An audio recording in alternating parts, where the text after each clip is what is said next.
Welcome back. Now it's gone from Super Saturday to Superb Sunday for Paralympics GB in Tokyo. So far, the athletes have managed to secure several gold medals, as well as a world record in the 100 metres, and there is no sign of them letting up. I'm joined now by Beijing's 2008 Paralympic rowing champion and chair of the British Paralympic Association's Athletes Commission, and now retired Olympian, although I think once you're an Olympian or Paralympian, you're always a Paralympian, Helen Rainsford. Good morning to you, Helen. Good morning. Thanks for joining us. It's been a very, very good day again so far for Paralympics GB. Let's start with your sport, rowing. How good have the team been so far in Tokyo? It has been absolutely phenomenal activity overnight, and I know many of the rowing community have been up shouting at their TV screens overnight. We went to the games this time with the real history within Paralympic rowing as the best performing Paralympic nation within the sport of rowing, and we came away with two boats that had won gold medals in Rio Games, defending their titles, and a new athlete within the men's single scull coming along and getting a very good fifth place, and he is going to be very exciting for Paris. And you know what was impressive about the wins this morning? So if we look at Lawrence Whiteley and Lauren Rolls, 4.86 seconds ahead of the Dutch, which seems to me quite a big margin. And if you look at the mixed Cox 4, that was 11 seconds clear of the USA. I mean, that's not just winning, that's absolutely smashing it. They really are very dominant on the water, but I think it's important. The doubles race was incredibly exciting. So at the beginning, actually, they weren't in the lead. China were in the lead, and by 500 meters, GB were in third position, and then by 1,000, they were in second, and then they really hunted down the Chinese crew to really kind of take a lead. And in the last 250 meters, they really pulled away, and then Netherlands sort of pulled away away from China. So it was such exciting racing, even though it looks like they had a very good lead come the end. The real tussle all the way through.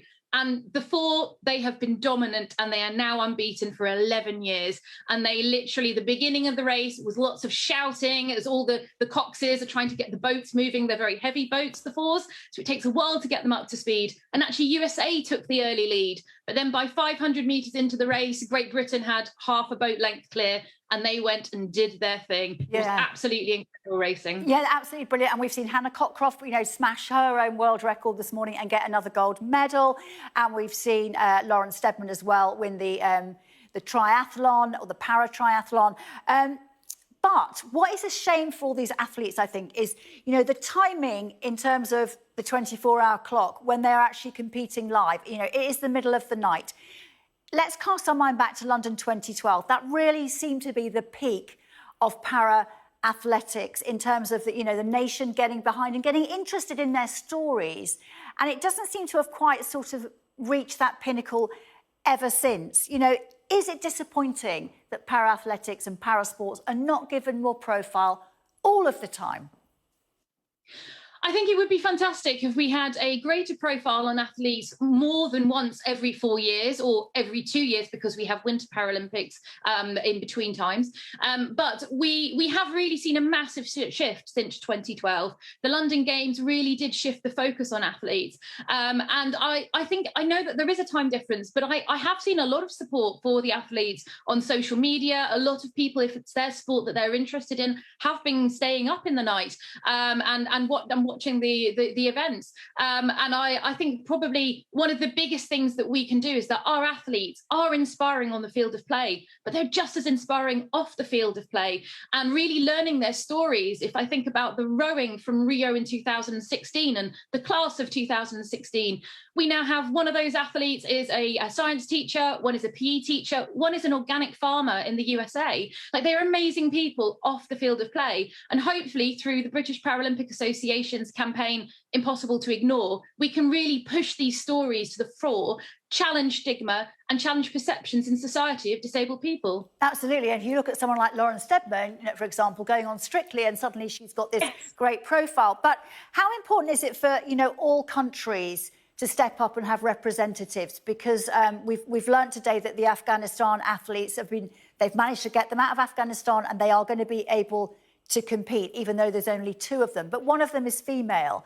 You know, how important is it that the sort of less developed countries have their athletes on display? Because listening to a young girl on the radio this morning from Uganda who said, everybody teased me at school, I was the kind of freak at school, until they saw me on the television in the Paralympics, and then suddenly I was a hero.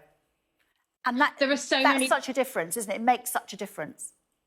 It really does. The visibility massively changes things. And I've heard a very similar story from a chap from Colombia who, again, was slightly ostracized from the community as a result of his disability. It was seen as a shame on the family. And actually, once he'd been to a Paralympic event, he came back the hero of the community and was included.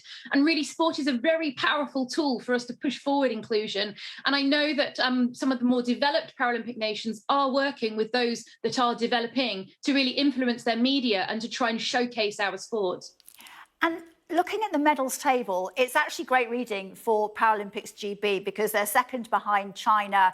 You know, you're ahead of the Russian committee and you're ahead of the USA. And that's how they finished in Rio as well, was, you know, second in the table. Does GB take it more seriously? Do they pump more money into para-athletics than other countries? Is that why we're so successful?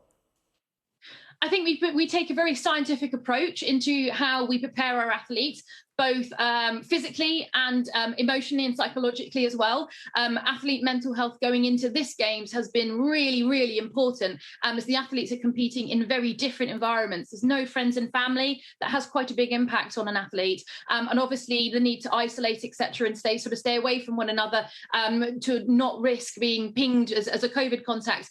So there's been a lot of support that's gone in there. I think that, to be honest, we are the only host nation from 2012 to have actually gone up in the medal table come 2016 and to have achieved more gold medals. We're the only host nation that's ever done that. And, you know, as we stand today, we have 52 medals, 20 gold, 16 bronze and 16 silver. And we do have a guaranteed 2 more medals to come today, both in judo and wheelchair rugby, because they're both through to the final, so it could be silver or gold. We do really take a scientific approach with our athletes, and we really do a wrap-around approach for our athletes. So hopefully that really will put them in good stead for the competitors. But many other nations do very similar, exciting programs as well, if you look at USA as well. Do you know what, Helen? It's been a very enjoyable weekend reporting on sport and Paralympic sport. Thank you. Helen Rainsford, former, well, actually, you're not a former Paralympian, you are a Paralympian and a champion from 2008. We say retired Paralympian. Yeah, once a Paralympian or an always Olympian, a Paralympian. always a Paralympian. Yeah, I got you. Thank you so much. That was brilliant. Thank you.